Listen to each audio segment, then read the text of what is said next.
Hello, everybody. This is Mike Tedesco of Wrestleview.com. Welcome to the show, episode number 130 of the Post Raw Show. And in that time, 130 times talking about this show. To be fair, it was passable when we first started. Let me just fix this camera a little bit. There we go. It's passable when we first started watching this together, but it has since not been passable in quite some time, but that's okay. We're figuring it out as we go. Is this thing on? Is it working? I hope my audio is working. We'll see in a few. Must be Monday. Indeed it is. And I say hello to everybody in the chat room. We took a week off last week. We ended school and it was like, we just wanted to just have a week of just doing nothing, just relaxing and just enjoying life, not watching Monday Night Raw. I did catch the end of Raw. I watched the last half of the main event, but that's as far as I went. That's as far as I wanted to go. Other than that, we really did. We just enjoyed ourselves and just relaxed. All right, good. The audio is great. Good. Because I know it's been loud the last couple times we did it. Yes. Louie, sweet Lou, notices our blinds. They are electric. I can raise them and lower them whenever I want. Let's see. The one right behind me, I can raise. Let's do this one. Just a little bit. Enough to bug my neighbors. No, they don't care. They don't care. They could care less. I'll close it now. It's so wonderful. It is great having beautiful new blinds rather than the travesty that we were stuck with for a while ago. Daniel Shell, this is not a new lamp. We've had this lamp before, but it is a nice lamp. Okay. So I've been talking to some people. Let's say hello to some people, and then we'll get started. Victoria will be here in a little bit. She is just still up there with Liliana. All right, so we got Mr. V's in the chat room tonight. All right. I want Vince to throw Bruce or Dunn out there. That'd be nice. That'd be nice if that did happen. Get rid of those two. Jacob Fargo is here. We have Daniel Shale is here as well. We got Andrew Elder. The Wrestleview Fiend is here. Yeah, Mr. Technology. Goosey's here. All from an app on your phone. Isn't technology a wonderful thing? It is. It certainly is. Unless you're using technology to run your wrestling show, and then it's not. Yes, easily the highlight of Monday, watching my blinds go up and down. Sweet Lou is here. Quentin Walters is here, our buddy. King of Hueco Mundo is here. Let's see. Just checking. I think that's all. Mashoon Walls, of course. Tomorrow's Mashoon's birthday. So at midnight East Coast time, which is 18 minutes away. That's your birthday? All right. We'll have to make sure that we say happy birthday to Mashoon at midnight. I'll make sure Victoria knows that too. And I hope I remember to tell her because I'm bad at that stuff. All right. So, Billy Hefner, awful Raw. Yeah, let's talk about Raw. Because, I'm like well past the point of declaring that the show's awful. It's just understood that it's really bad. I didn't think tonight's show was awful. It was just there. This show was just there. I was saying to Victoria before when she was putting Liliana down, I was like, I don't even know what I'm going to say about this show. I don't even know what there is to say. It's just, they're just doing stuff. That's it. They're just doing stuff. It's like, Elias and Jackson Riker had a strap match last week, which I'm so happy that I didn't see. That should be a feud ender, right? A strap match. It's like, remember when Hell in a Cell used to end feuds? And now it's just like another match just in a feud. Well, I guess a strap match can't even end a feud because this week we had more of Elias and Jackson Riker. Okay. The feud that nobody asked for and they don't want, we get more of. The Alexa Bliss stuff, still doing the hypnotizing thing. We are 2 weeks away from getting a live crowd in the building to watch Monday Night Raw, and the best that they have, what they're going to go with. I mean, things can change at Money in the Bank. Things can change. I don't think that Kofi Kingston is going to be the WWE champion after Money in the Bank, but you never know. Maybe they want to. I mean, they didn't do it at WrestleMania, which I thought they were going to, which would be like, book a show that would leave the fans feeling very happy. Instead, they put the 2 heel champions over, and the Fiend loss, and like a whole bunch of other stuff. The only thing that was good about WrestleMania was the Bad Bunny match and the Bianca Belair Sasha Banks match, which were all on night 1. Night two was a debacle. They did nothing that appeased the fans. Like, this is like the one company. It's so weird. What I'm going to say is not correct anymore. They don't live off their fans. They now live solely off their television contracts and how much they can fool, big companies into thinking that they are a thriving product because people talk about it on Twitter. That's great. So they still use the fans to do that, I suppose, but you can also, there's ways to manipulate those numbers.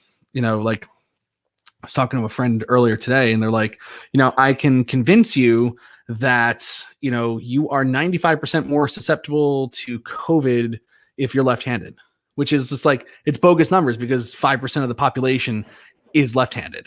So it's like, you can take numbers to mean anything, but they have successfully, to their credit, tricked these companies into thinking that they are thriving, that their fans love them. They have a lot of idiots that watch the show and give them money.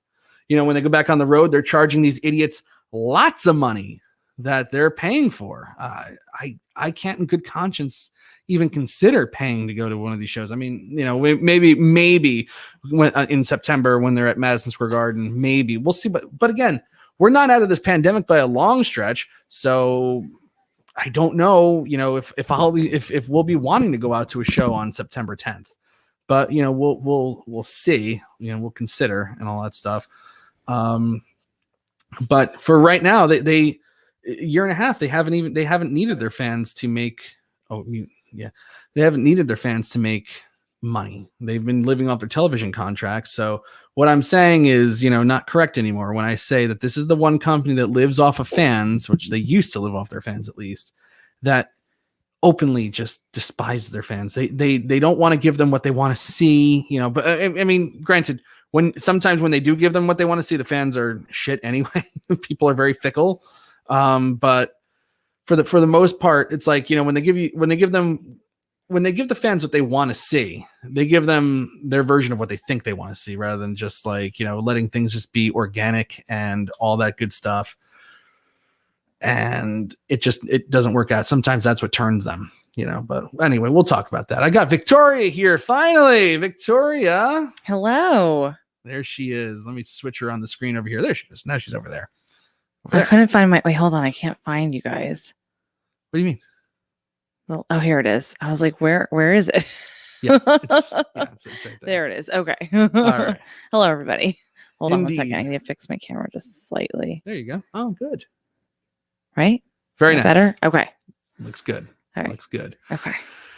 So we were just talking about this episode of Raw here, where it was just like, like we usually, I just like, it's just understood that the show was bad. Mm-hmm.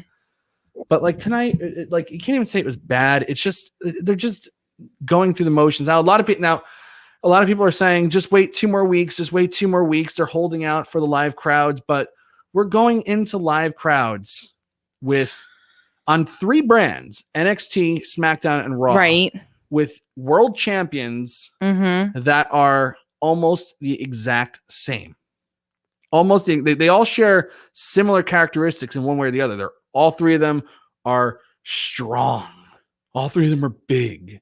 All 3 of them are unbeatable monsters. All 3 of them have crushed all credible competition to them. Karrion Kross destroyed 4 of the top competitors for the NXT title, including Finn Balor. Roman Reigns killed Daniel Bryan and Edge at WrestleMania, which makes me so excited to see Edge versus Roman Reigns at Money in the Bank. How many times has Bobby Lashley defeated Drew McIntyre. Yeah. Braun Strowman got defeated so badly he got released. I think I'm kidding that about that. I know it's not because of the match. No, I know. Still I really mean, good. listen, I argued with this a couple weeks ago with you. I do think that, you know, when the crowds are back, I think you're going to get good, fairly decent shows, maybe a little better than the average, right? Of the bad that happens. But then it's going to go back to the same shtick. So that's just my opinion. I am just looking forward to, me personally, whether it's crap or not, and it most likely will be. I'm not saying it won't be, but that, you know, a crowd will be there enjoying it, not enjoying it with everybody. We can all share in our misery together. I am just looking forward to seeing like fans back in the arenas and stuff like that. Again, is it going to be a remarkable change? No. It's not going to change anything like drastically. Be like a Legends night, maybe. We'll see what happens. But, you know, you kind of have to go into it with a grain of salt if you're thinking that it's going to be this 180 for the company. I don't think it's going to go as far as that by any means. But if people want to be optimistic about it, I'm not going to stop them, you know? So that's just me though. Yeah. I don't think that anything's going to change when they go back to live. You don't think it's going to be even I don't think it's going to be any discernibly different from what we saw tonight. I honestly think, and I've been saying this for a while now, I think this is the best that they can do. And you know what? You may be right. And I think they think that hypnosis and Ricochet versus John Morrison 3 million times, and you know Sheamus versus Humberto Carrillo for 3 months, and Elias versus Jackson Riker, and Drew McIntyre going from being your top untouchable babyface to being the biggest whining bitch on the planet telling bullshit stories. I think they think that they're on the right track. Listen, and you know what? You know what? And you very well may be right about that. I think that at this point though, I'm just now, because to hate on it every week. I don't really want to hate on it. No, but to be totally. I know you have a different mentality. My mentality going into it is, let's see what happens. If it winds up being good for 2 weeks or not, whatever at this point. I think it will be good for 2 weeks. I will give them that. I think it'll be good for SummerSlam. I do too. And the only reason why I say that is because they generally put into this formula of when crowds were in the arenas and stuff like that. Not all pay-per-views, but some pay-per-views, they were producing a little bit more than the usual, where you got excited for, again, not all, right.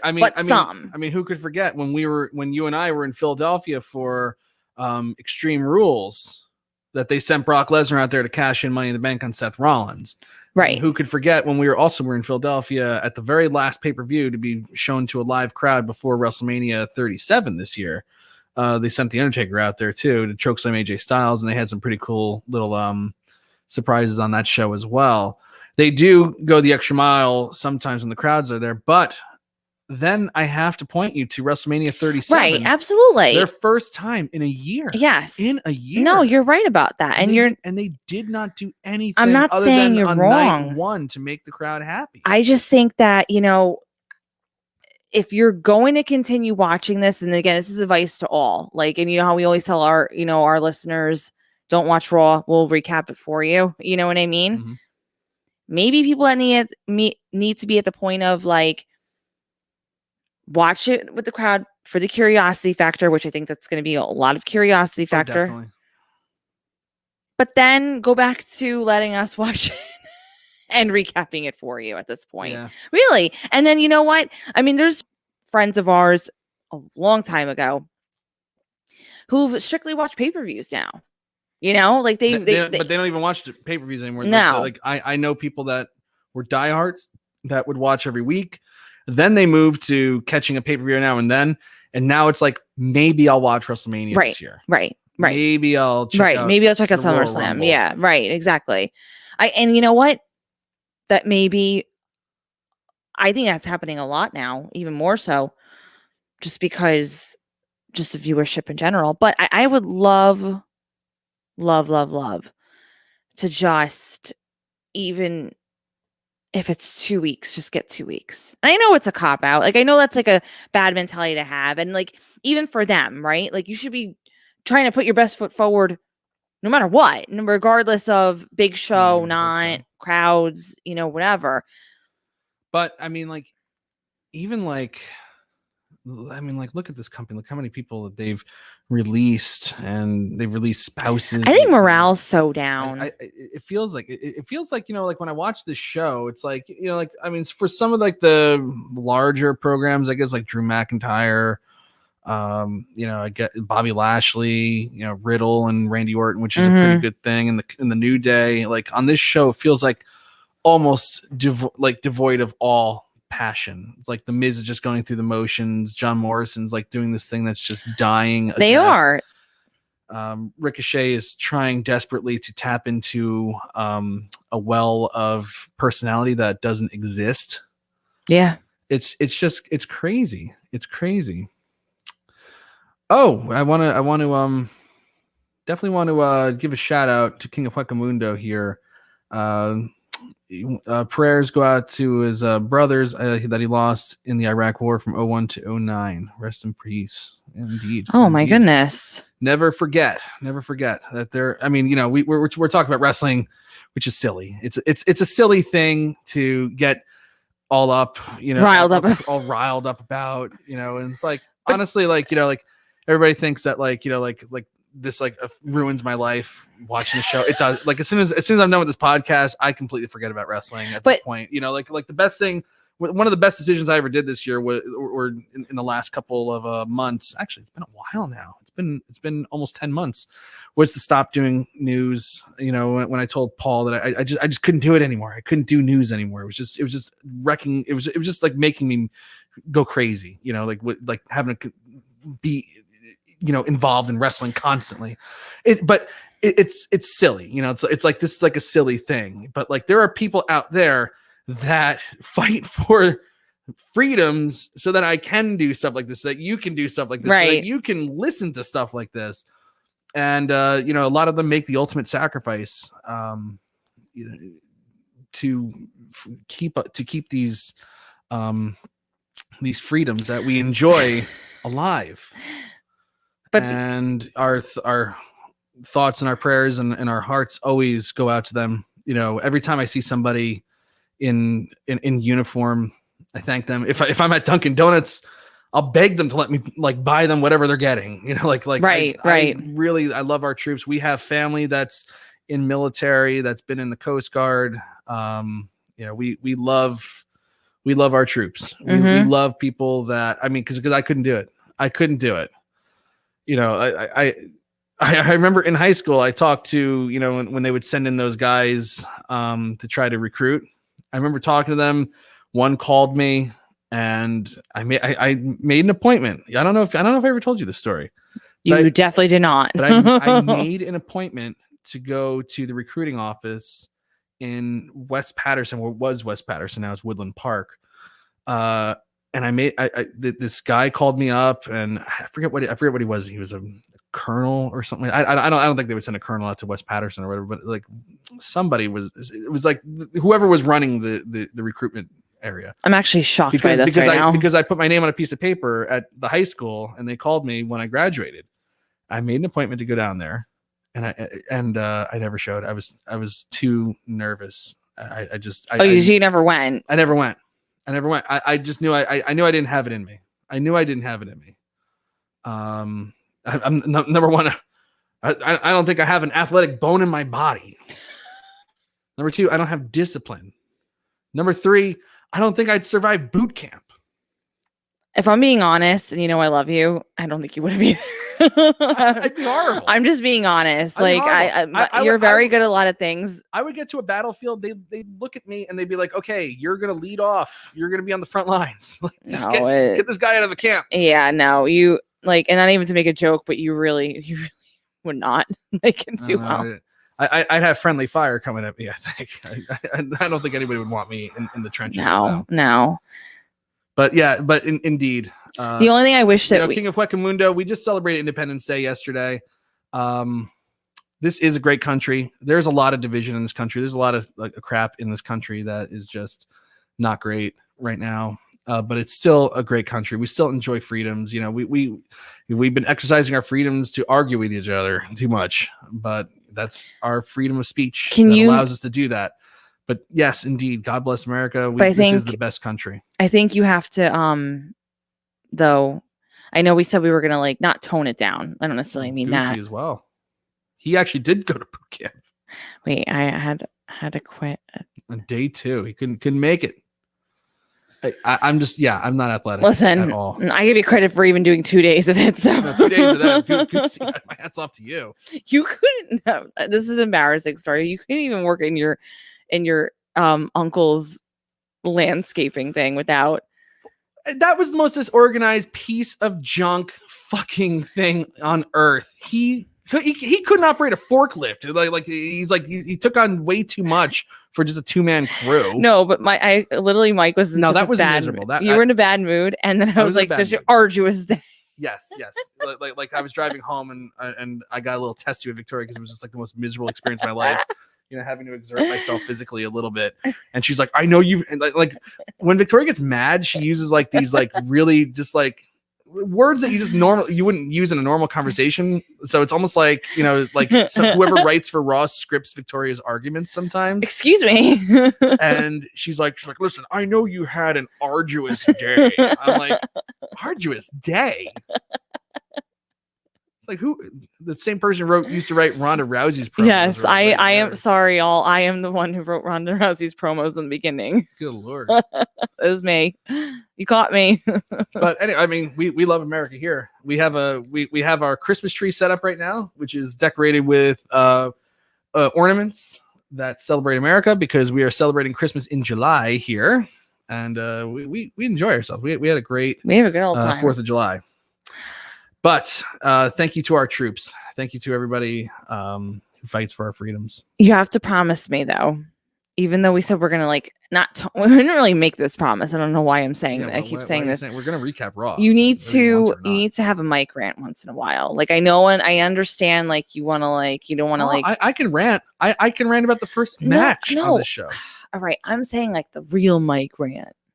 Oh no, I know. I'm not fired up about anything tonight. I mean, the only thing that really, all right. If you really want my true feelings, here we go, everyone. The one Take thing your that really pissed me off tonight was the John Morrison versus Ricochet match. Because that match, and I listen to this. I had a kid on Twitter tonight. They were like, "Oh," because I said that match was everything that's wrong with professional wrestling right now. Everything that's wrong with professional wrestling happened in John Morrison versus Ricochet.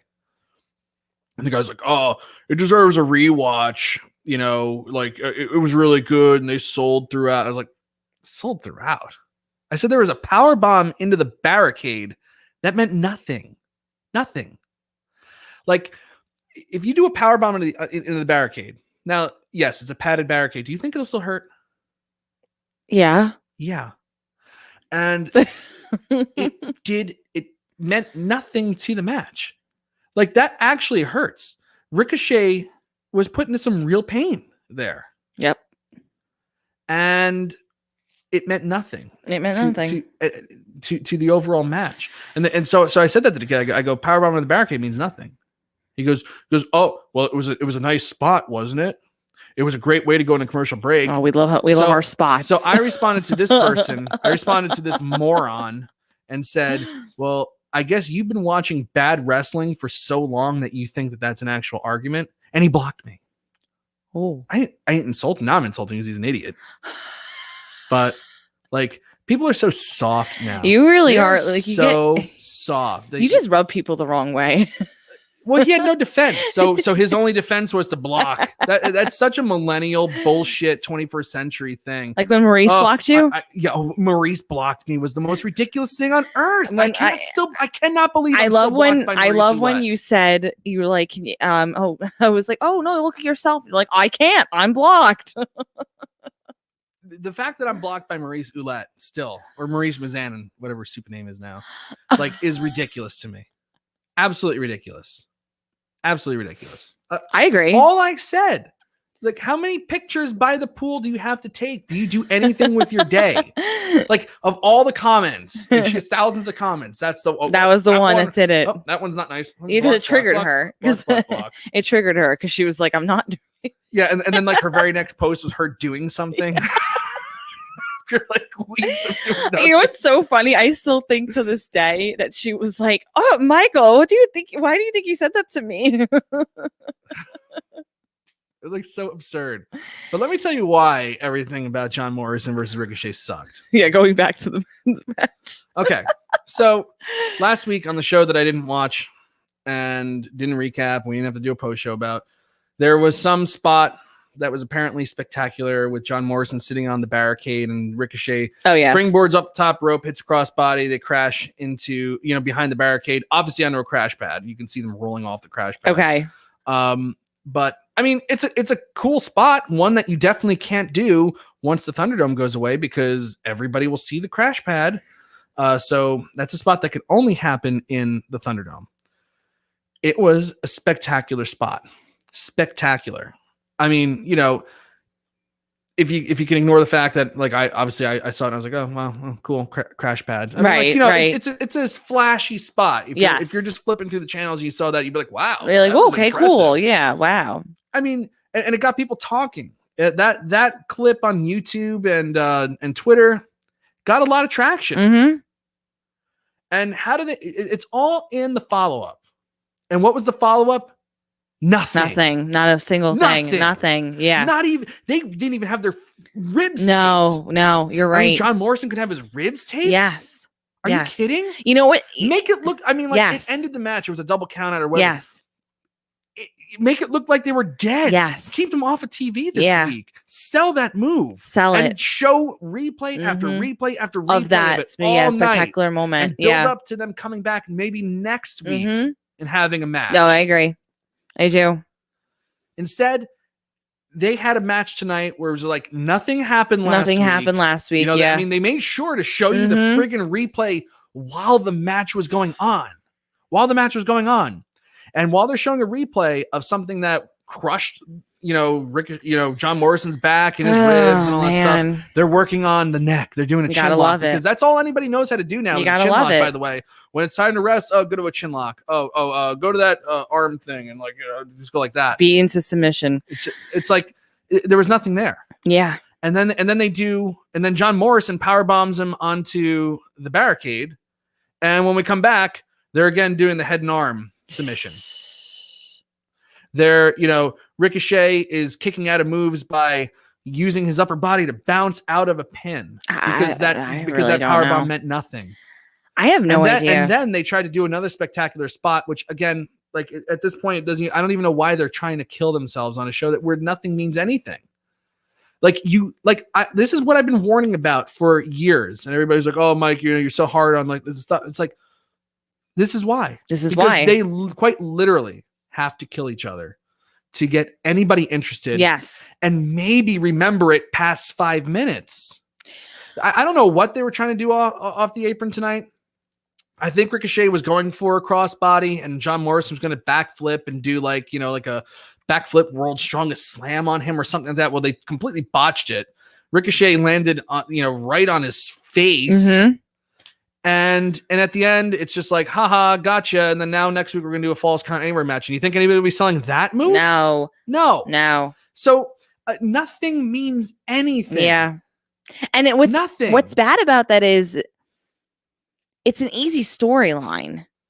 Like, that's an easy way to incorporate, they're all about stories, right? Oh, this company can't tell a story to save its life. They're all about stories, though. They're all about these outlandish stories, right? But the simplest story that they could tell is selling a, intense spot last week and coming out and you're injured. Like you said, they didn't even have tape on them. If they had, tape around their ribs, and they weren't going to necessarily sell it, but at least it's giving the illusion of, okay, I was hurt. And, we are going to have a match tonight, but I'm going to fight through the pain type of thing.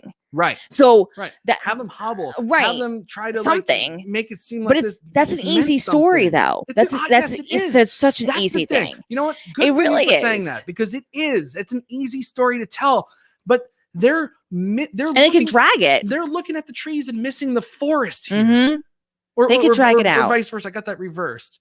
But you know what I mean? Yeah. It's like they're missing out on the obvious, trying to be cute all the time. Yes. They're trying to be cute with their little stupid fucking drip shit. And how many different variations of moist can we get John Morrison to say? And they're missing the stuff that will make people actually care. Yep. They're missing the stuff that would make people think that, we're not just watching a series of trampoline moves that my kids can do in the backyard. She could, that could have easily been drawn out for a couple of weeks. Well, okay. And how about Eva Marie and Dewdrop? Dewdrop. Like how insulting is that name, by the way? But, how insulting is the whole division? So, and we'll get to that in just a few moments. But I mean, they're teasing dissension with Eva Marie and Dewdrop. Now they broke up 2 weeks ago. Now they're back together again, or whatever it is. Dewdrop beating Asuka. I mean, this is just like a disaster. Eva Marie and Dewdrop should have gone on a long winning streak, with Dewdrop being Eva's, perfect servant. Yes. And then eventually Eva Marie. I mean, they have 3 women, so I guess you have to kind of, hot shot all this stuff in. But they could have dragged that out. Just the introduction of Eva Marie for at least a month. Yeah. You could have her beat Naomi. You could have her beat Asuka, because Asuka means nothing to the show now. You could have them beat Nikki Cross. Oh, no, Nikki Cross. Nikki She Ace. got beat tonight. Nikki Ace. Nikki Ass. Ash. I didn't even mean to do that. It's okay. I said Ace and it's Ash. Actually, it's Ass. I was right the first time. Hashtag Nikki Ass.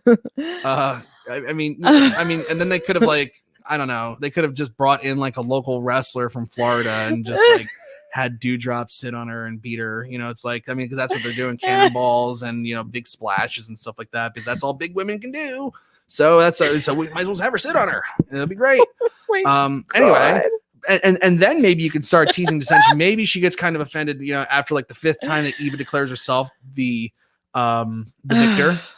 And then start teasing some kind of dissension there. But it's this company has ADHD. Whenever they put somebody together, it's immediately they're breaking them up. It's like Randy Orton and Riddle. It's the very first night they teamed, Randy's going to turn on him. It's hold on. Wait. They're it's only a matter of time writers before Randy Orton turns on him. It's because the flipping writers so fast that they're like, oh, wait a minute. I know. It's the thing the last guy was doing was shit. So break up the Hurt Business. I mean, that was working. So we had to get rid of that guy. Whoever was writing the Hurt Business storyline, fired. It's working. Fired. It can't work. It can't work. It can't. No. So break up the Hurt Business. Break up the Hurt Business. We're going to have Jackson fucking Riker beat Cedric Alexander just to prove that he's absolutely nothing. We're going to have Shelton Benjamin losing to everybody and their mother on main event, including Vichy or Vinish or whatever. If Vince didn't come up with it, henchmen are called. If Vince didn't come up with it, he wants no part of it. He's like, wait a minute. Vince did come up with it. No. This is successful? Oh, no. Bring him up. Does it seem like our fans on Twitter are enjoying this? But no, split them up. Oh, everybody. Oh, everyone hates 95% of the Twitter audience hates Alexa Bliss. Give them more.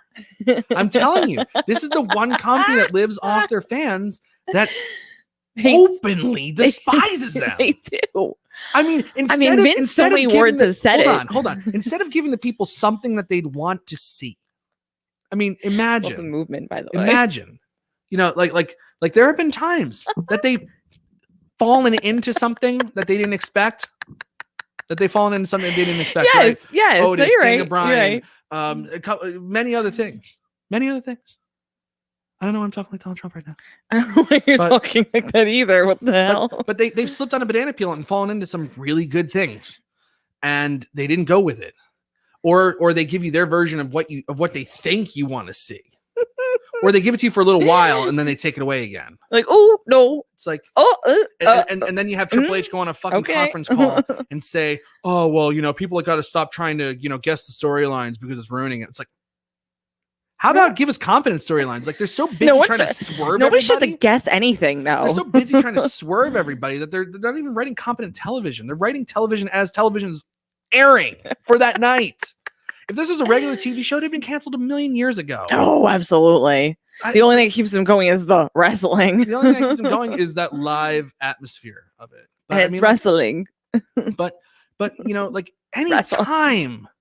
The crowd, like instead of giving them something that they want to see or letting things be organic and get over, they would rather go the divisive route and just be polarizing. Have stuff that's so outlandishly bad that people will go on YouTube and check it out. They won't watch it live, but they'll go on YouTube and check it out, and they'll think that that's a victory.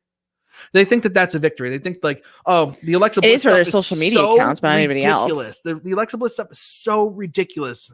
Even for a show on Sci-Fi, is Sci-Fi even a channel still? I don't know. I don't know. I don't care.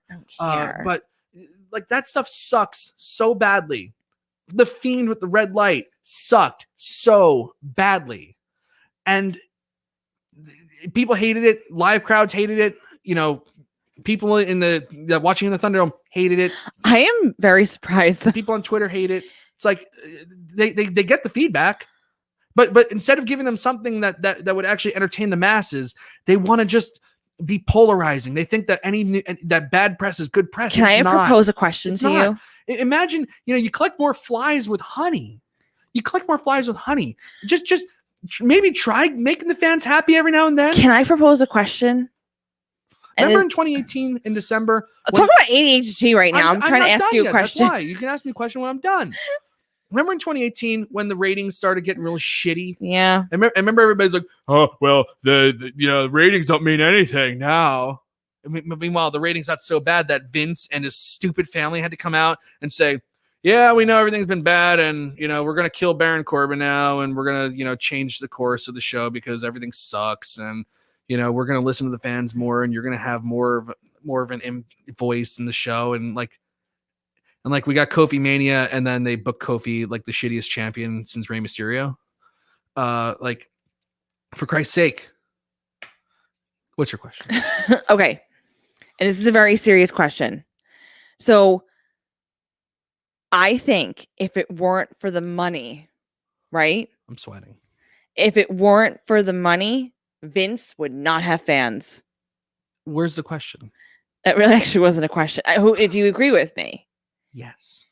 I think in a perfect world. Wait, hold on. Wait, what did you say? I'm sorry. I was waiting for a question, so I didn't listen to that first part. In a perfect world, I think Vince would keep the Thunderdome. Oh, yes. Not have any fans. Yes. And that way he can continue to control the situation and manipulate the situation however he wants to. Absolutely. And does everybody else agree with me? Because I really think that he does not want these fans back. He wants the money back. He wants to. But he wants the money on merch. He wants the money on whatever. But he does not want the actual fans there. I really don't. I think he actually relishes in the fact that the Thunderdome, I could do whatever. I could do this. He's in for a very rude surprise. Oh, does everybody agree with me? This bubble that he built for himself, where he just presses the button and people cheer, and press the button, people boo.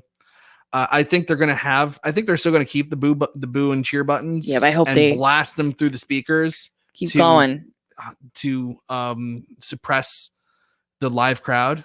And I think that'll only serve to make the next time they come to town, if it's not a pay-per-view, I think that'll only serve to make people not buy a ticket ever again. I'll bet you. Remember when I was saying about Sonic last night? Remember? Yes, I do. So I don't know what happened, but we didn't have dinner last night. Yeah, I don't know why. I grilled for lunch. We had some family over, and then it was like a late lunch, so we were kind of full. And then it was like, oh, let's take Liliana to go see the fireworks. And it was like the fireworks like 9 o'clock, and then we had to put her to bed. And then it was like 11 o'clock. We're like, we haven't eaten dinner yet. So I'm like, oh, well, I guess I got to go to McDonald's. So I go to McDonald's. One McDonald's was closed for maintenance. The other one had a line out on the highway. and then the other one also had one out on the highway. And then I went to White Castle, and that was out on the highway. It was like, what the hell's going on here? Like, nobody had dinner. It's crazy. Anyway, so I passed by this one place, Sonic, and I think most people in America should know what a Sonic is. It's another drive-through place, but I've never had it. I've been to Sonics in multiple states, never had a good meal there, not ever, not once. But when they came to our area, there was a line all the way down Route 46. You couldn't get into Sonic. Yeah, you were there for a good hour and a half there an online. Hour and a half online to get your meal, and I did it because I was young. And we all did it, and I got my meal, and it was fucking atrocious. It was a bastardization of what somebody thought a burger was. And we went back for more. Okay, Hayden. Okay, hold on. Their milkshakes are good. Okay, I will say that their milkshakes are good. Not Shake Shack good, but they're good. Okay, I'll give you that. Their shakes, their soda combinations, they're good. Yeah, but they're not careful though. So also their chili cheese tater tots are pretty good too. When they're not cold. But I've never had a meal there that's warm. I went there when there was nobody online, and I got my meal. I actually ate it as soon as I left the parking lot. I was eating it. Yeah, we were driving. I remember we were in the parking lot. Yep. It wasn't warm. Anyway, this thing had a line all the way down the highway for months. It seems like everybody in our area tried it. And I think everybody in the area had a bad meal. Yeah. And it was 24 hour. It was 24/7. And it stopped being 24/7 before the pandemic. So that's not. Oh, this was years ago. This has been going on for a long time. Yeah. It's like everybody tried it. Everybody got burned. And unless you're really fucked up, you're not going to go there to go eat. You know, it's like they were living off of that club that's next door to them. People just stumbling over there and just getting a shitty burger because they don't even care. They probably threw it up after it. Anyway, it doesn't matter. Exactly. It doesn't matter. But like they went from being like super popular to being nothing because they burned their clientele. That's what WWE is doing. I guarantee you, if they go on the road and start piping in cheers and boos, and it's not reflecting the actual atmosphere in the arena. Agreed. People aren't who's gonna buy, especially because they're charging $1 gazillion for the stupid shitty tickets. Who's gonna want to go back? They're gonna burn out. They're gonna burn out with this shit. And obviously we can see that they're burning out on TV. You can see that they're burning out on Twitter. They're barely trending tonight. I really do when they come in our area. References that I'm making, but I think everybody can kind of relate. When they do come to our area, I do want to go to a show. Yes. I do. I just for the sake of going at this point, because I really do want to see firsthand. I mean, we'll see. I would imagine we'll see in the next couple of weeks or so, like how much the noise really affects. And again, the comparison between the two, the actual crowd and the noises that they're piping in and stuff like that. But I am genuinely curious because our area tends to be very, very loud, like extremely, extremely, extremely pretty hard to screw up a milkshake. Yeah, I agree. Air Sonic is awful. Never been. Don't go, Billy. Uncle Billy. But yes. By the way, though, they have screw up milkshakes and they're not careful. They are not careful. They cross-contaminate a lot. They do. I did have a vanilla milkshake that tasted like peanut butter for sure. And I was very, very upset because I had to taste it for somebody who had an allergy because they were like, I can't, whatever. And I'm like, nope, don't drink that. It was peanut butter in it, you other effers. But anyways, yeah, so bad Sonic.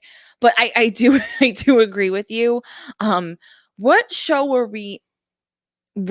we went to, was it the Brooklyn show? And the Brooklyn Brawler was there. Yeah, then we were piping in noise. Yeah. And then he said something to us. We're like, oh. And they weren't piping in noise. Actually, they weren't. But we were sitting, we were by the microphone. We were sitting next to a crowd mic. Gotcha. That was They set up like these like large ambient microphones on the railings to pick up the crowd noise. So I went right up to it and I was like this close to it. And I was like, your show is horrible. Your show sucks. There's no creativity here. It's a terrible show. And Brooklyn Brawler, Steve Lombardi, comes out. He's like, hey, man, come on. We got kids trying to enjoy the show. I go, if there's a kid that enjoys this show, I'm concerned for them and they have bad parents. And the kids are actually laughing. The kids were laughing because No, they said it sucked. he was talking about the kids like on TV. Like, give me Oh, a no, they break, don't. Steve. No. He got fired shortly after that, so I don't really care about that. Idiot. And now I guarantee you Stephen Barr's not going to be defending Raw now. No. I speaking of kind of like that whole. That's a true story. That was the one. That was the one where Vince got arrested. Yes. Remember that? Mm-hmm. It's like the week after the Philadelphia show where Roman won the WWE title from. No, I remember that show. I do. I mean, the Vince thing was funny, but that show was terrible. It was a bad show. It was really bad. Yeah, I don't know. And you know what too? You know how we've talked about in the past where sometimes when you go to a show, it's a different experience than when you're watching it at home. Like it's just you're in a different environment. I do agree with you though. I think if they do wind up continuously piping in the noise, right, and overpowering like what's actually occurring, people are going to get annoyed because I like to go to the shows again for the atmosphere, not always. I mean, sometimes it's people are getting they're a little weird and whatever, but anyways, you have to kind of expect that when you go to these shows. But overall, like I do enjoy myself. So if they're like not, they may have that for a little bit. Like people are like, oh yeah, cool. Like I actually see whatever, blah, blah, blah, blah, blah. But if they continuously do that, it's going to be like very, very, you just don't want that to happen. You don't want it to think that like, okay. They don't care. No, they don't care. They don't care. There's a sucker born every minute, according to P.T. Barnum. There is. There really are. And you got to be a sucker, really, to like be like, oh, tonight's show was great. They had their arbitrary Miz TV with the Money in the Bank people to kick off the show.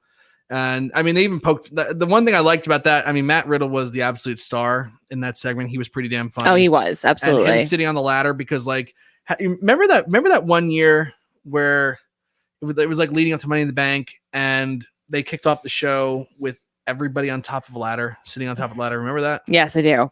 That was like ridiculous. I remember like Jericho sitting on top of the ladder, and I remember that. It was. I rember. It was like just so absurd. Like, why are they all sitting on a ladder? I mean, Jericho was pretty funny when he was doing it, but everybody else was kind of like, But it was pretty funny. But he gets up there, and he's like, this is the Money in the Bank edition of Miz TV. I thought that's what everybody does. You sit on the ladder. Like, that was actually pretty funny. Yes. And then he gets up there and he goes, wow, I'm really high. That was pretty funny. That was funny, yeah. And I'm also really sad. Yeah. Where is Randy Orton? What happened with that? Oh, I don't know. He was booked for last week. He was advertised for last week, and he wasn't there.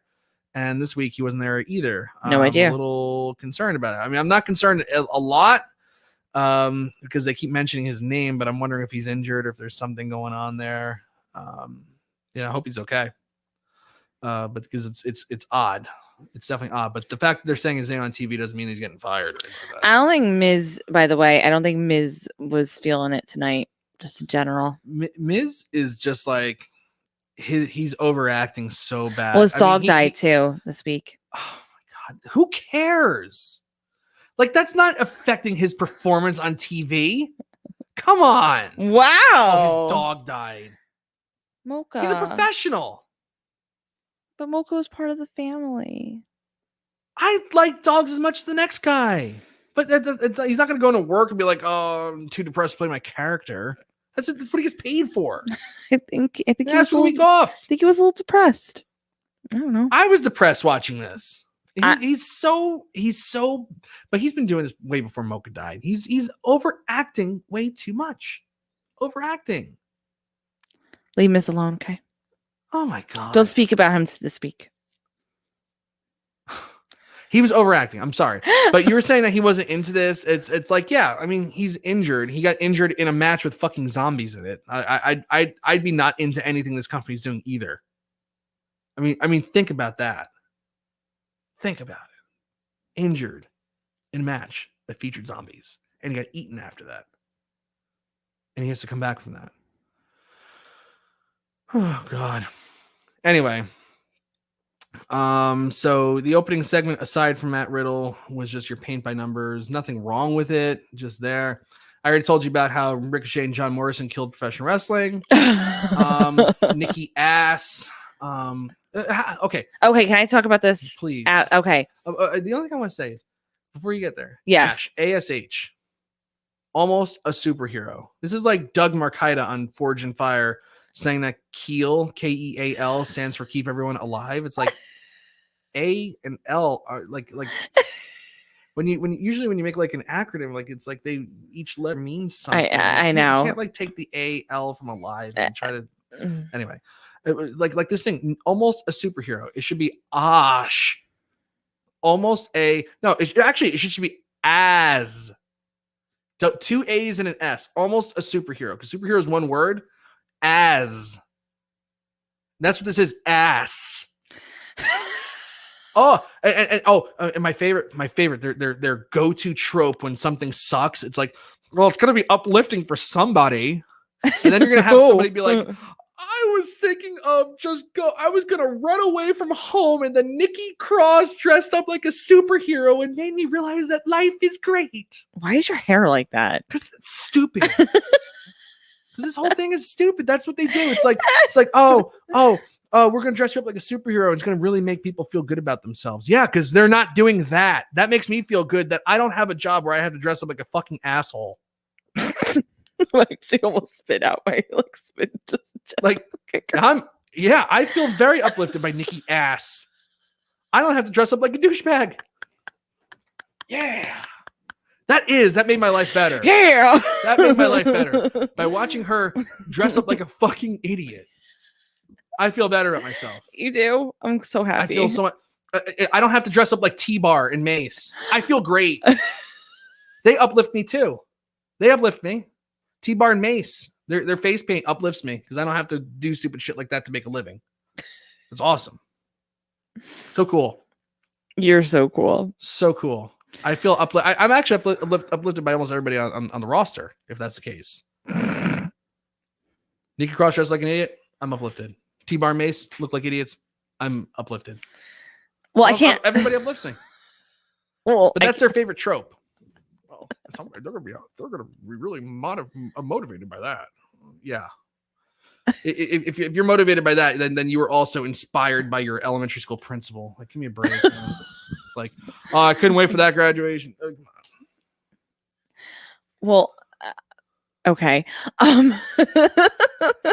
Well, to go off of what you were saying, and then Drew McIntyre and his super stories. Thank you, Andrew. Go on, Andrew. For I don't even want to get going. I don't want to go. Just go. Okay. Well, talking about the women's division and with Nikki Ass tonight, listen. I said this to you because as we were watching the show, I'm thinking to myself, like, what the hell is this? Like, what in the actual fuck is happening here? Like, what's going on? Like, why is any of this happening? I don't understand it.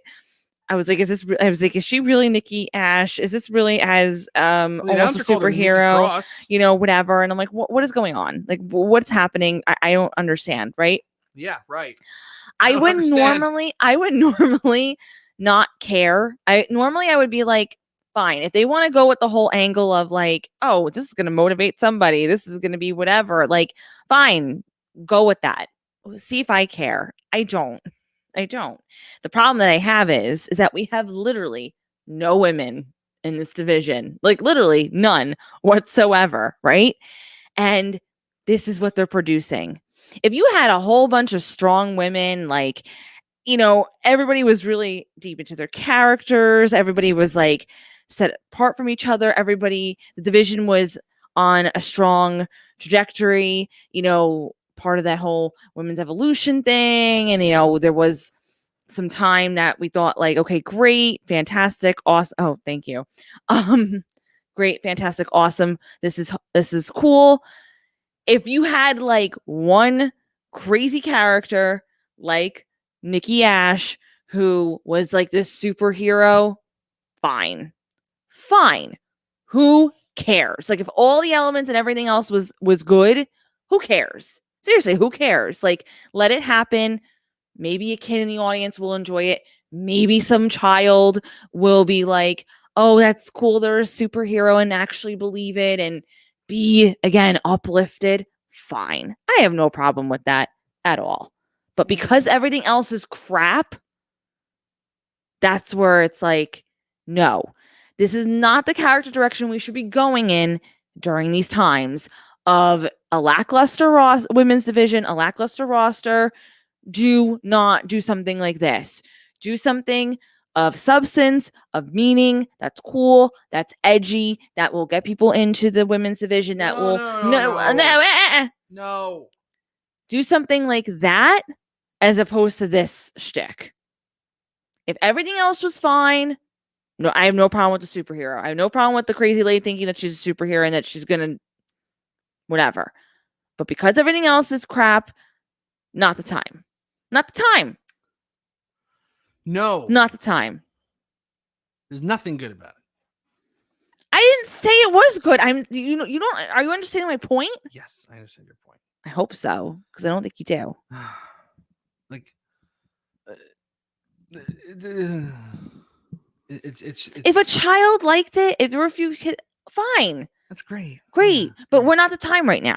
It's not the time. It's just not working. Like, you need to do something that's going to cater to the majority of your audience that are in that certain age group. They're catering to children that don't exist. That don't exist. Exactly. They don't exist. So that's Kids what I aren't mean. watching this show. That's what I mean. So they're just not. Okay, why are you talking like that, weirdo? Because I'm mad. Just really, it makes me mad. God. Oh. And I don't know what the hell Eva Marie's doing. I just don't get her. I really don't. Well, I mean, I just told you they're steamrolling months of storylines into 3 weeks. It makes no sense. It's stupid. And then Andrew Elder brings up, this was a disaster. This Rhea Ripley and Charlotte Flair. The whole thing has just been an unmitigated disaster. Unmitigated disaster. Which sucks because now, not only, like, again, I mentioned this a few weeks ago. I was excited about Rhea Ripley a long time ago. We're far past that. I'm far past that. I totally am. And I love Charlotte Flair. I really enjoy her. The two are not, they don't have that chemistry. It's not working out. It's not whatever. And you know what? At the end of the day, they're bringing down each other. They're not bringing out the best of each other. Charlotte Flair is already good, right? But what they're doing these past few weeks is total crap. I hate it. It's not their fault. It's not their fault, but I don't like it. I don't like anything about it. But this is what passes for creative. And this is what I have to go on Twitter with and tell people that it's bad. And there are actual people out there. I'm afraid of these people that think it's good. I'm terrified of those people. That's scary. How could you possibly watch that tonight with them? Charlotte Flair's on a crutch. Rhea Ripley comes out on a crutch like, oh, I got you. So I'm doing what you do because you're not really injured. And see, I got you. Ha ha ha. And then they start swinging them like they're swinging fucking lightsabers. Like, give me a break. It was like, remember 2 weeks ago when they just went back and forth with them smiling at each other for like 5 shots? Oh my God. They have no idea. They've killed Rhea Ripley. She's dead. Charlotte Flair is just like, she had that one good heel promo, passable the night after. Months ago. Yeah. And since then, it's like she sucks. It's like her passion is totally gone. I really feel blame like her. Passion's completely gone. I think she wants to be out. I think she wants to go to AEW with Andrade. I think she wants to try her luck somewhere else. I really do. That's just watching her performance. It just feels like she's phoning it in. I think she's caught. Maybe I'm wrong. Maybe if she ever heard this, she'd be like, oh, Mike Tedesco's a fucking asshole for saying that. It's like, no, I agree with you. I think that's just how it comes off. I got to be honest with you, and not this is nothing, whatever. I think, there are certain individuals that can work in different companies and they can obviously live totally normal and content lives. I think a lot of what she's feeling is that I don't think she's very passionate about WWE right now, just in general. I think like everybody else, yeah. She sees everything for what it is. And she knows firsthand of how much everybody's dealing with, and how much that they're not allowed to do, and they're stifled and whatever. I think that, and then, to be honest with you, if, because you're my husband, that's her fiance, right? Like, it's her fiance, right? They're engaged? Yes. Yeah, right? Okay. But if that's like, and they didn't utilize him correctly, they kind of gave him the whole, they didn't handle that at all properly. Someone like him who's amazing, right? And now he's working with somebody else. It's like, what the hell? Like, you kind of, they met wrestling, and like, she's like, after Rhea Ripley, what do I do? Alexa Bliss? What's on the horizon for Charlotte Flair? Now, I know they're going to have a draft at the end of the summer or whatever. Oh, great. They moved up the draft to the end of the summer. Fantastic. So they could, try to squeeze, a little more interest into the fall. But like, what's on the horizon for her? Maybe she goes to SmackDown and just goes through the 3 people that are on SmackDown. Maybe she has another fucking feud with Sasha Banks, Bayley. What's on the horizon here? And who's in the pipeline that's going to make a difference? I saw somebody tweeted out a picture of Rhea Ripley, Bianca Belair, Io Shirai, Candice LeRae, and somebody else that I can't remember from NXT. And they're like, this is going to be, I know we have the 4 horsewomen, but this is going to be the next version of them. They had like 5 people on there. And I'm like, Rhea's already there, not making a difference whatsoever. Nope. Bianca's there. She's definitely the face of the company right now, by far. She's a success. But again, how much longer can she maintain steam if there's nobody to face? There's nobody to face. And they have Becky Lynch coming back on SmackDown, allegedly, a Shotzi Blackheart. Yeah. But Becky comes back, right? But they're going to bring up Shotzi Blackheart, Andrew, and they're not going to know what to do with her.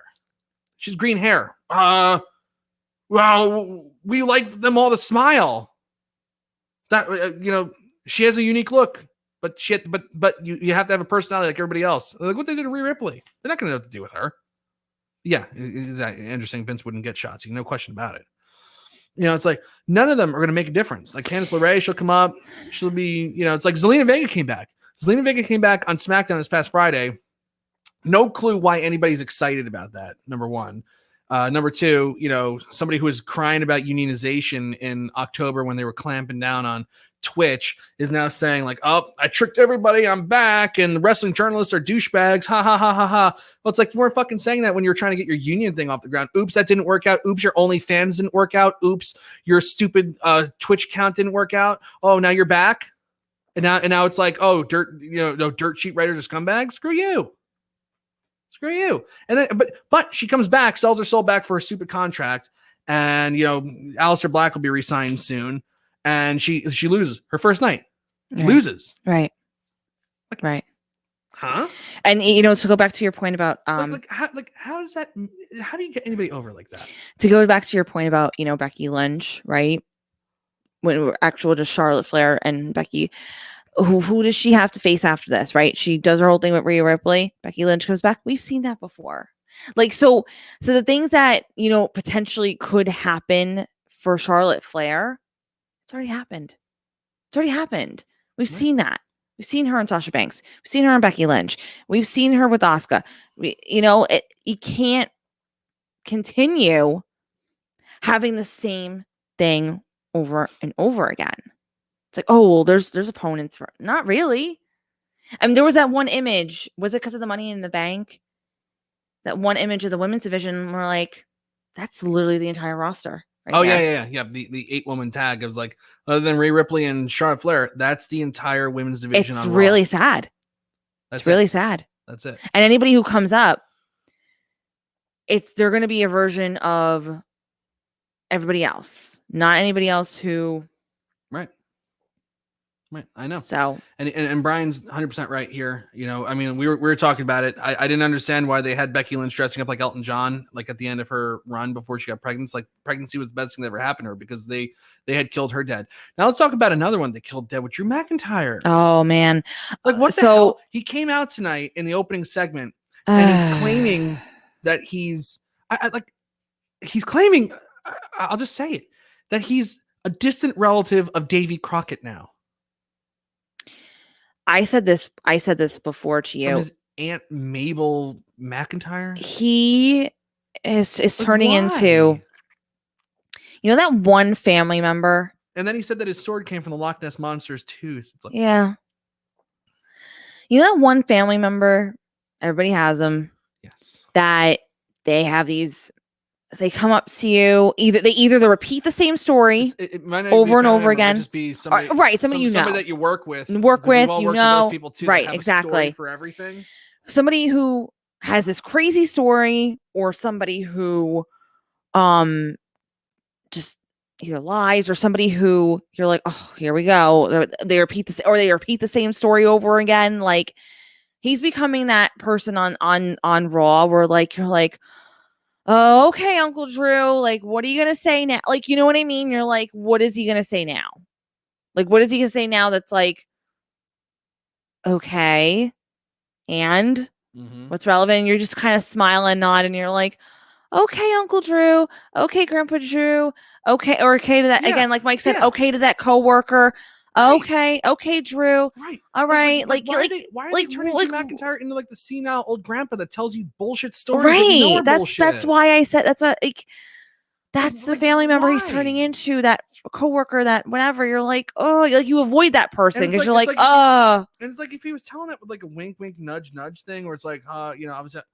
He's like delivering it like it's actually it's real, right? But okay, you can do that once and tell like a bullshit story. Where of course, I'm just gonna tell them a bullshit story, Scottish, whatever.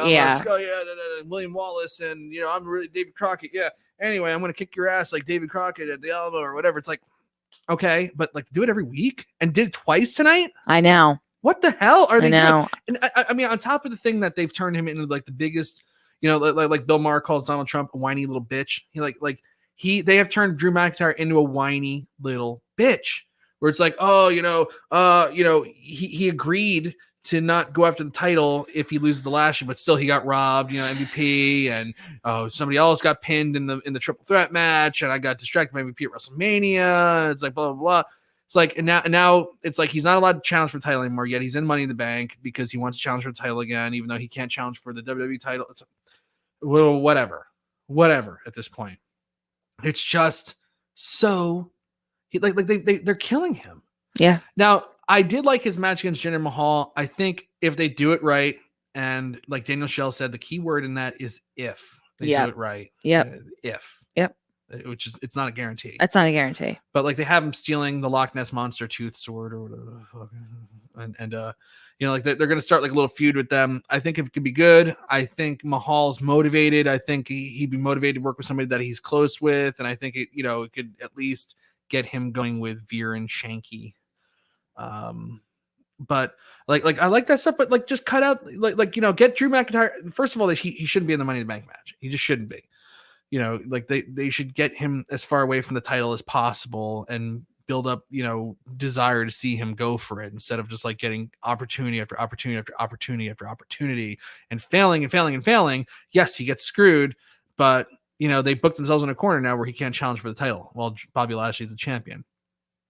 To me, it's just like they're just killing him with these stories. Book the Jinder Mahal thing and just book it like Drew McIntyre when he after WrestleMania 36. Just Drew McIntyre. It was only a year ago. He doesn't need he doesn't need a revamp of anything. No, and it's they couldn't even get through 2020 before they put a kilt on him. No, we got to play with the Scottish thing.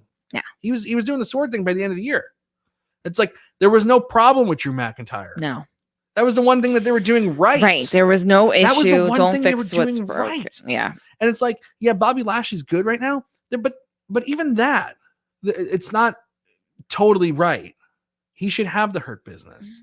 He should have them from. They've turned him into like the most generic, cool bad guy heel on earth. And then it's like this week they're doing NWO week where we're actually watching guys that were cool being bad guys. And it's like, God, remember when wrestling was cool? Like, I pray that they never do another Legends night and that they stop. Oh, they will. And I know that they will. but also that they stopped doing like these like, oh, 25 years ago Hulk Hogan joined the NWO and changed wrestling forever. It's like, stop reminding us that wrestling was good at one time. One of the worst things that they did was like, start showing highlights from like the WWE Network and stuff like that. It's like, I don't want to like look back. I don't want to remember that it's been almost 30 years since wrestling was relevant or cool. Yeah, I agree. Like, what have you done since then? I know. I get jealous. I get nostalgic. You get nostalgic. I get honestly, jealous because I never actually like, witnessed it firsthand. I mean, as a kid, I loved wrestling, and it like really just crazy about it. I'm so crazy because I still talk about it, but like it makes me sad and nostalgic and like, it's like it'll never be that way again. No. It never in this model, it'll never be. Liliana will never witness what you've witnessed as a kid. And you know what? It might not ever get back to that because I think that the great workers are now, a lot of them are underground, and the rest of them are older guys that can't go anymore. It's not like they're going to open up a school. It's not like Ric Flair's going to open up a wrestling school and tell people like, this is how you do it. He's too old, and he's too crazy. It's like Ric Flair's like the only one that's like left. Like, who wants to learn from Hulk Hogan? He'll just be telling you that, to call everybody brother. Hiro Matsuda broke my leg the very first time I went to the wrestling camp, brother. It's like, who cares? Teach me wrestling, you fucking asshole. I don't want to hear that Andre the Giant was 800 pounds because he wasn't. He wasn't 800 pounds. Shut up, Hulk. Shut up, Terry. Like, let's go. Teach me some fucking wrestling moves. There's nobody that can teach people how to actually work a match anymore. It just isn't. It doesn't exist. I can't with you. So wrestling, really can't. As the art form that we grew up watching, that we know and love, is gone. It might be gone forever. It's even gone from when I started watching. It's like I remember like when I had WrestleMania 2000 on N64, and I would do like a creative wrestler, and they would have some pretty cool moves, like in the creative wrestler thing. It's like, wow, that's a neat move. I can't wait for somebody to like come on TV and do that. Now it's like everybody does those moves all the time. And it's like, there's nothing else to really look forward to. Remember like, you don't remember, but like Brock Lesnar. No, thank you. Well, I'm sorry. Brock Lesnar, when he came up, everybody knew if you had a Napster or LimeWire, at some point you came across the video of Brock Lesnar doing a shooting star press in OVW, and you're like, wow. I remember my friend Nick. Like, I was at his house and he's like, you got to see this video. And it was like a 4-second grainy ass video of Brock Lesnar in yellow tights or something like that, doing a shooting star press. I think it was on a Leviathan who became Batista. And I remember Nick telling me, he's like, this guy's gonna be the next Goldberg. And then when he got brought up in March 2002, I was blown away by like his size, his power, and everybody knew he had the shooting star press in his back pocket. And you're waiting for the longest time. When's he going to pull out the shooting star press? Everybody knew that he could do it. Everybody had seen that LimeWire Napster video, or that was a hardcore fan, at least. They knew he could do it. And then it gets to WrestleMania 19. He has Kurt Angle down. He goes to the top rope. I mean, if he hit the shooting star press, it would have been like one of the biggest WrestleMania moments of all time. He tried the shooting star press. He was too tired, slipped, landed on his face, didn't work out that well. He never did it again. But if that worked, he would have pulled that out, randomly. Like he would make you wait for it. I remember listening to this, but again, like I remember I was at a friend's house watching WrestleMania 19 when he went to the top rope. We were on our feet. It sucked that he came up short, but that was a cool thing because you had to wait for the move. You had to wait to see it. Like I remember Undertaker having now that he's retired and all that stuff, he's doing more interviews and stuff, talking about like actual, how to work a match. And he's talking about, some nights I would go for the old school where he gets the arm and walks on the top rope, and I would have them flip me off the top rope. And maybe I come back and hit it later on to a big pop because people wanted to see it. And maybe sometimes I don't give it to them. Maybe sometimes they don't get to see it. But now it's every week, every week, every Monday, every Friday, every Tuesday, they empty out the arsenal. They empty out the arsenal, whether they're having a 20-minute match or a 3-minute match. You get all the greatest hits all the time. All the time. That's a problem. And there's nobody around that's going to teach you not to do it. Oh, the guy who was Prince Albert and A-Train, and what was the other one? What was his name? What was Albert? Tensai. Lord Tensai is going to teach them how to work a match. Lord Tensai is our greatest hope. Shawn Michaels is our greatest hope. Shawn Michaels is a great worker, but just because you're a great worker doesn't mean you're going to be a great teacher either. But there are some guys that were good teachers that they're not around anymore. Who's going to teach? Who's going to help people unlearn the bad stuff that they learned? There are a lot of people that are just growing up just on this stuff. I don't think wrestling ever comes back to any glory of what it was. I don't think so. I don't think so. I don't think anybody could teach them how to work a match that will make people invested and care. I agree. I don't want to crap on AEW. I like a lot of the stuff that AEW does. Now, the one thing AEW does right is that they don't blow their load on every show. It's like Doudrop, like even Ray and Doudrop's a horrible example, but it's a microcosm of bigger problems in the company where it's just like, like here's a storyline that we could get months out of, and we're just gonna blow it all in 3 weeks. Like AEW will stretch things out at least. Like they'll make you wait for it. Somebody on Twitter told me tonight that wrestling fans can't handle long-term storylines. And I'm sorry, Rock Cena wasn't that long ago. It was almost, it's 9 years now. I can't believe it's been 9 years. But Rock Cena was a year long. Remember that? Yeah. They made it the night after WrestleMania 27. I know. For WrestleMania 28. I know. They built that for a year. I know. People waited, and it was one of the biggest pay-per-views of all time. So don't tell me that wrestling fans can't wait. They've been conditioned because of disorganization in this company and the fact that they can't book long-term stories because they're only booking encounters because they're booking the show as it's going on the air. That's why they can't wait anymore, because you condition them that way. You can uncondition them, but I don't know how you condition the next crop of wrestlers to know how to work a match. I just don't. I don't know, and this thing on AEW, Mr. V, I saw a comment from him tonight. Somebody hit like a tombstone pile driver off the second rope for a near fall. How many finishers do you have to have in one fucking match with kickouts after kickout after kickout? It means nothing. That's not working. That's not a professional wrestling match. That's a high wire trapeze act. And at the end of the day, all anybody remembers, from the circus is the clowns or the lions or whatever. They don't remember the high wire trapeze act. That's not the one that everybody goes home talking about. It's trouble. This industry is in trouble. Mm-hmm. And the chickens have come home to roost on the fact that WWE hasn't built any like real megastars in a gazillion years. Yep. Because the old stars that they were relying heavily on that, and I think it's one of those things where they didn't build up stars. They were relying on the individuals that they did have, like John Cena, and they were trying with Roman Reigns, right? And eventually it got there with Roman Reigns, right? But it was like one of those situations, too little, too late type thing, and then Cena went on to do his own thing, and that was it. That's a really good point. So,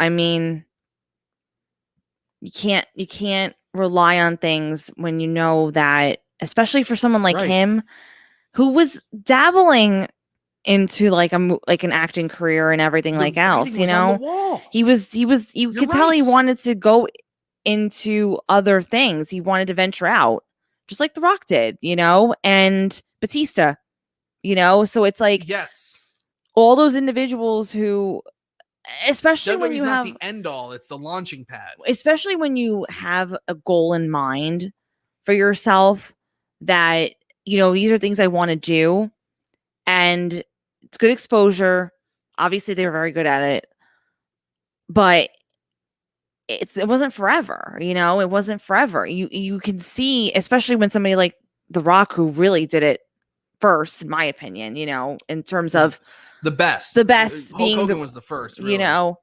But most successful, like, by I far, mean, people, far, people biggest now, superstar, people far. now who know him just as Dwayne Johnson. You know what I mean? Like, there are individuals who know him as the actor as opposed to the wrestler. He wrestled at one point. Wow. Right. So Cena is on that same path. Batista's too, is in two major, he's been in films, franchises, franchises, yeah.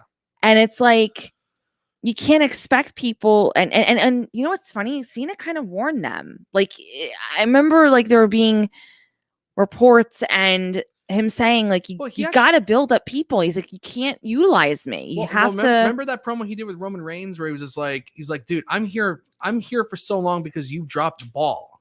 Right. Like, there was some truth in that. Yep. And that, like, I'm not gonna be around forever. That was 2018. And that was 3 years ago. Right.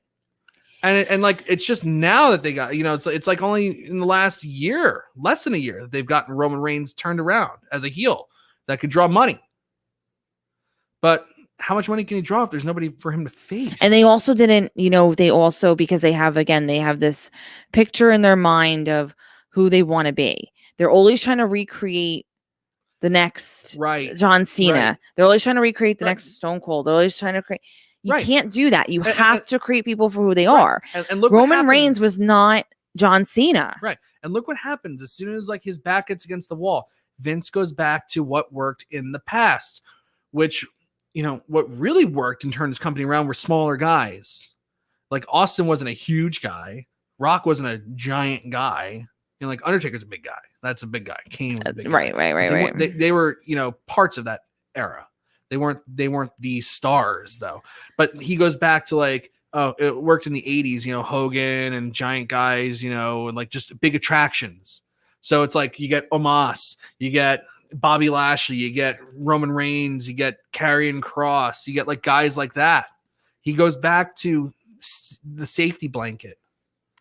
Every time his back goes against the wall, it's like, okay, whoever was small, they're getting crushed and they're out. Daniel Bryan still the rating the wall. Daniel Bryan, they try to deny it for so long. The amount of attention that he was getting and the star quality that he had, they were literally resisting until they couldn't anymore until CM Punk quit the company, and that's the only reason why Daniel Bryan made it to the main event of WrestleMania 30. He would have faced Sheamus. Terrible. He would have faced Sheamus in a nothing meaningless match. It's terrible. It really is. It's or he would have been getting reactions that were so good they would leave him off of WrestleMania. They can't. Remember the Royal Rumble? I mean, they just really they try to replicate things. It's like you have to create the next. You guys have to create the next. Whoever we got to create the next Rock or Austin. Can't do that. You just they're their own entity. You got to go with what you got and let them be the first rather than the next. Doesn't work. I mean, Roman Reigns, like I said, eventually it got there, but that wasn't any fault. That wasn't because of them pushing. That was just because eventually, like, things happen in Roman's life. You know what I mean? Right. Where people, supported him and finally were like, okay, there is something here. You know what I mean? Right. But it took forever tooth and nail to get him to that point of, people were interested in him. Anyways, everybody, we're going to wrap this thing up. If you could write, if you enjoyed Raw tonight, if you enjoyed the show, if you watched it, thumbs up in the chat, thumbs down in the chat, whatever. We hope you enjoyed tonight's show. We missed being with you all. We were off for 2 weeks, right? We were off last week. But I mean, it's 2 weeks since our last show. Yeah. Oh, yeah. So somebody wrote on Twitter to me, this is actually a really funny comment, because I said, that segment with Charlotte Flair and Rhea Ripley was bad, very bad. And somebody goes, you misspelled fucking awful.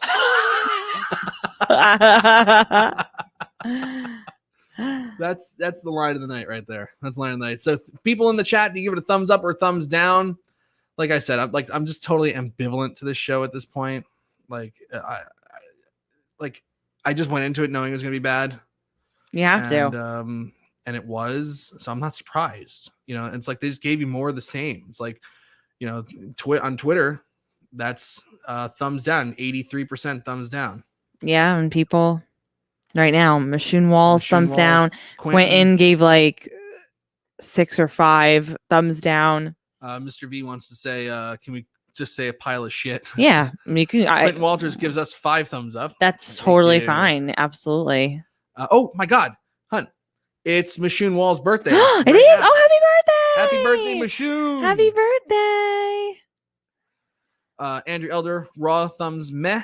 This show thumbs up. Vince is either senile, doesn't give a shit anymore. I kind of agree with that. Yeah, definitely. Danny Shaw gives it a thumbs up because he likes Riddle stuff. He's entertaining and has potential. Okay, fair. Him. That's fair. Very fair. Fair. Like I said, like you can go either way on tonight's show. Yeah, that's kind of one of those shows. Like, it was just there. It was just there. It wasn't one of the worst. It was more of the same. You know, where it's just like the Alexa Bliss hypnosis, the Elias versus Jackson Riker again, like a meaningless tag match with MVP and Bobby Lashley versus the New Day. Brian gives it 4 thumbs down. Yeah. You know, there's a lot of issues on the show. There's just a lot of issues. We have T-Bar and Mace losing to the Lucha House Party. It's like, why are they even around? Like any of those 4. Mustafa Ali defeats Mansoor, you know, by tricking him. It's like, oh yeah, great, yeah. I don't really care. I don't really care. Can we skip to the part where they just get into a real feud? Or can we skip to the part where Mansoor turns heel? Whatever it is, whatever it's going to be. It's not like Darth Vader facing Obi-Wan. It's like, when I fought you last, I was but the learner. Now I am the master. It's like, can we just get to the part where he cuts Obi-Wan in half? Like, I'm ready. Billy Hefner was in the Thunderdome tonight, so he couldn't turn it off. So this was the worst Raw ever. Let's see. Must have missed that Alexa Bliss hypnosis shit. Thank goodness, Andrew Elder. Yeah, it was there. It was there. Oh God, this show is just it's just a disaster. Well, next week's the last week of the Thunderdome for Raw, and they're taping next week's show, so it's not even gonna be live. And then we have Money in the Bank, which will be in front of a crowd. That SmackDown will be in front of a crowd, and then it's the first Raw with a crowd. That'd be nice, and we'll see what happens. I think they'll have some surprises in store. You know, I think we'll either get like a Brock Lesnar or Goldberg thing happening. It should be good. We'll see what happens. Yeah. All right. I'm Mike Tedesco. And I'm Victoria Tedesco. Thanks everybody for joining us. We'll be back next week with more post Raw for you. Until then, I'm Mike and that's Victoria. Have a great week. Great week, everyone. Ciao.